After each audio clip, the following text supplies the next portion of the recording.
Hey guys, Stealth here. This is going to be a very short video, as the replay only lasts for 16 minutes and 40 seconds.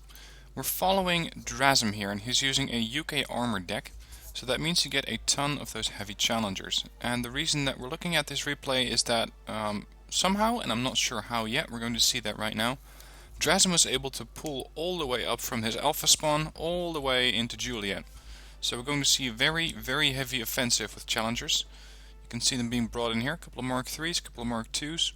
I was expecting a Challenger 2 here as well, but maybe he thinks of those as too expensive. A couple of Scimitars are joining the fight as reconnaissance vehicles, and really I'm expecting him to deploy some more AA first, because if you encounter 2 or 3 helicopters, you're going to say goodbye to all of these beautiful and very expensive Challengers. Now let's speed the deployment phase up a little bit. Yep, there you go, Challenger Marksman times 2.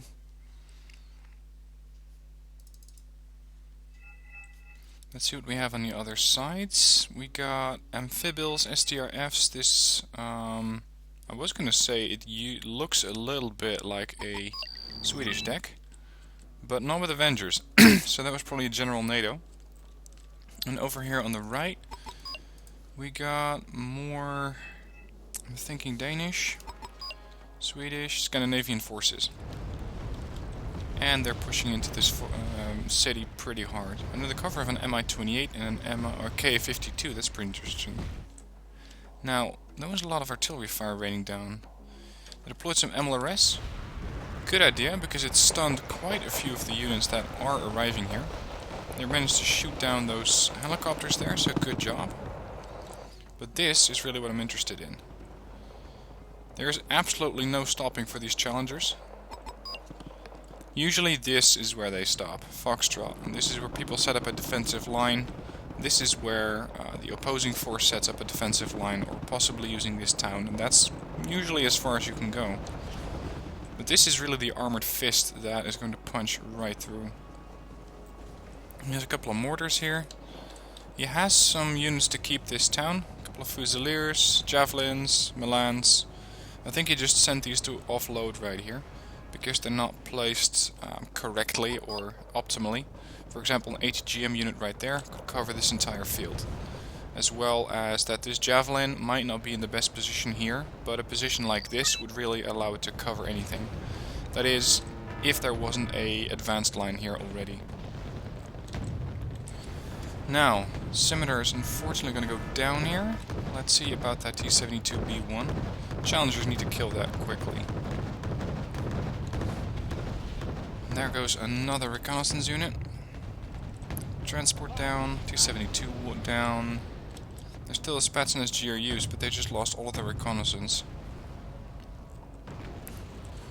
Now this is something I don't really like about Bloody Ridge. Your supply lines here are quite long. It's going to take quite a few minutes for your units to arrive at the front line if you're using ground-based vehicles. If he would go for an aerial reconnaissance like a helicopter, that would probably be better in this case, although it is a bit more dangerous to operate there, since you don't know about the enemy AA positions. Spetsnaz GRU tried to fire at the Mark III, but they missed. And there's more GRU here.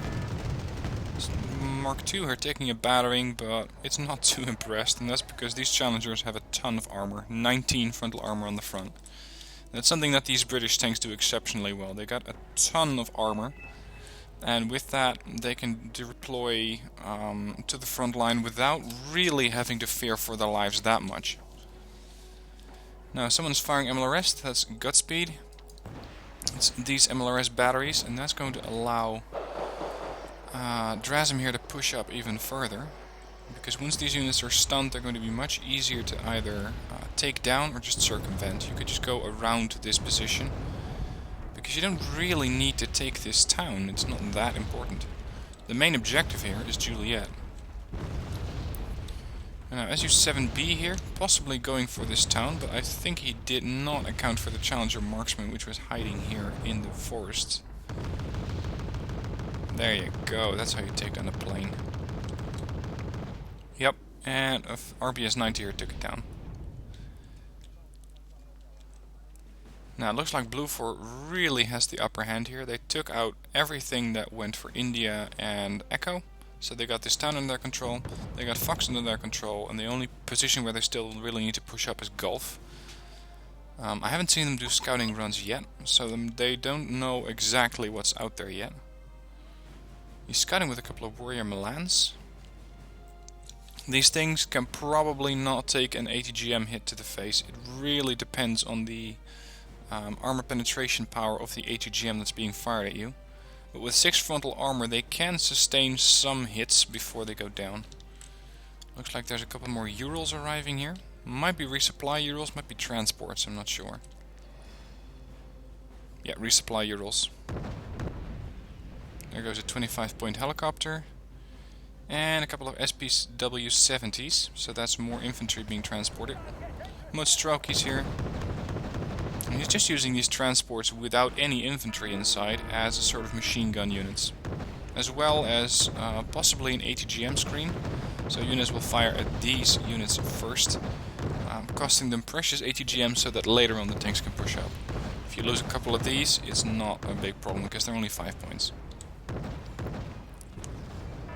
Warriors are taking a bit of artillery fire there, and judging by the speed of that artillery fire, I'm thinking it's 2 howitzer batteries. It's not a mortar. Mortar would have fired a lot faster. Seed coming in. Let's hope that those challengers are offline. Otherwise they might present themselves as a target for that seed. That is, if the seed didn't just go down right there.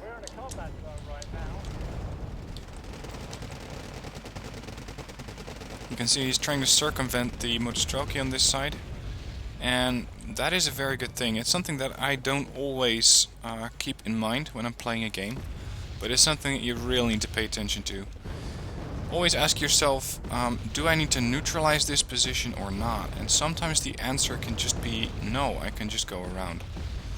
For example, if you have a very strong position in this town, as we saw, with a couple of ATGMs, a bit of infantry, do you need to take out the town? Or can you just circumvent it, take this road or this field?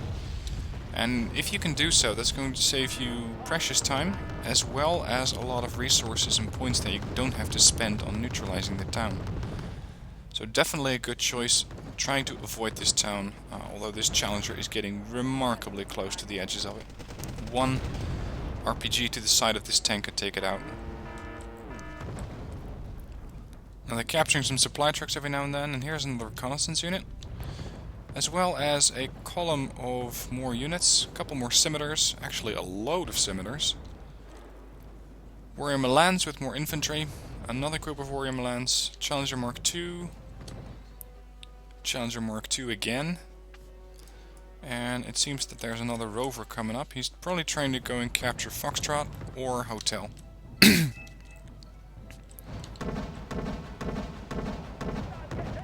Now this is also good coordination here, firing MLRS. The marker has been here some time, but I wanted to address it anyway. By doing this, you're letting your allies know that you are going to engage this position. If Drasm was going to push in exactly at the same time with his tanks, that would cause them a lot of damage and possibly even destroy them, because some of them are pretty damaged, like this Challenger 1 Mark II. Also, these things could use a bit of fuel. I'm not sure why he's pushing up this far. Maybe he wants to secure this firing line here. And then he can use the Urals to resupply fuel. There goes another jet down. Challenger marksmen are very, very good units. And you can see that this thing just survived one hit from the seed plane. But they do run out of ammo eventually. They only carry 500 rounds. And while with 500 rounds they can kill quite a few helicopters, keep an eye on them, because they run out of that ammo faster than you might expect. In the sense that they have a higher rate of fire than an ammunition storage. And by that I mean that these things are going to be out of ammo in less than a minute. Gotta say, this is a good push by Drasm here. Of course, Alexander already surrendered. And I'm thinking that the others will follow suit quite quickly if they don't just get rolled up here by Drasm. Eurofighter Typhoon coming in. Did not get a kill, but he can keep it circling overhead.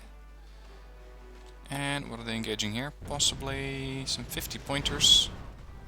Looks like artillery. Yep, known as.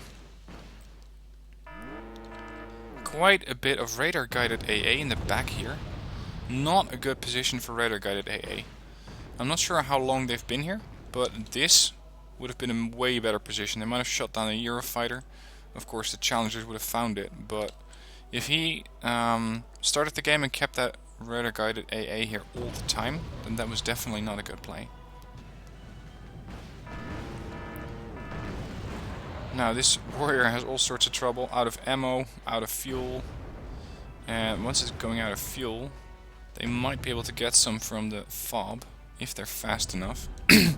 And they first need to neutralize everything that's around there. Su-25, let's see where the marksman is. It's back there. It's active. Unfortunately, Su-25s have a bit of armor, and that makes them a bit more difficult to kill. And they managed to kill off one of the challengers. But I think there's more challengers on the way. Yep, here's a Challenger Mark II, a couple of reconnaissance units, and another Mark II that's hiding here in these forests. He probably called these in and then forgot about them. This is why sometimes when I'm covering one of my own replays, I always circle back to what units I have. And for example, pretty much everything here, except for the CV, of course, I would just select all, fast move, put them there. Because you got quite a bit of offensive capacity here that you're not using.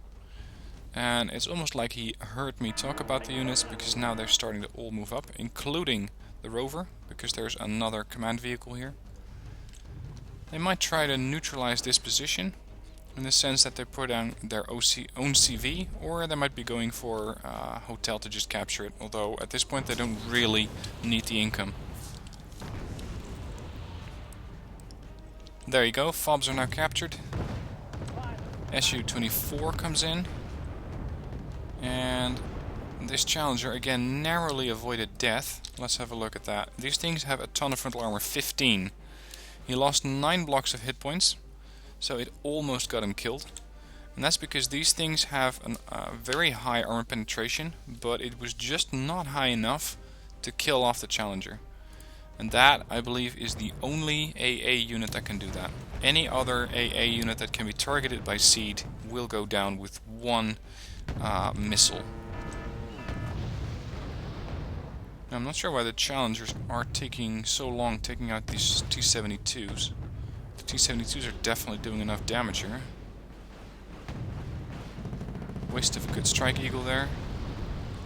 It's because all that AA is out there, but considering that they stopped firing, they might just be completely out of ammo. There goes a 95-point unit. T-80A coming in. They are still engaging this position, trying to hold their main spawn in Juliet. Jaguar GR-1A was still in the area, just took it out with one missile. Let's hope he can make it out before the MiG-29 gets him. He is running out of Challengers, by the way. Considering that their supply lines are by now huge. They have to go all the way over the map. And at this stage, I would probably call in some helicopters as well, because they can be a useful asset here in order to deal with the tanks that are constantly being brought in. There's still some artillery here.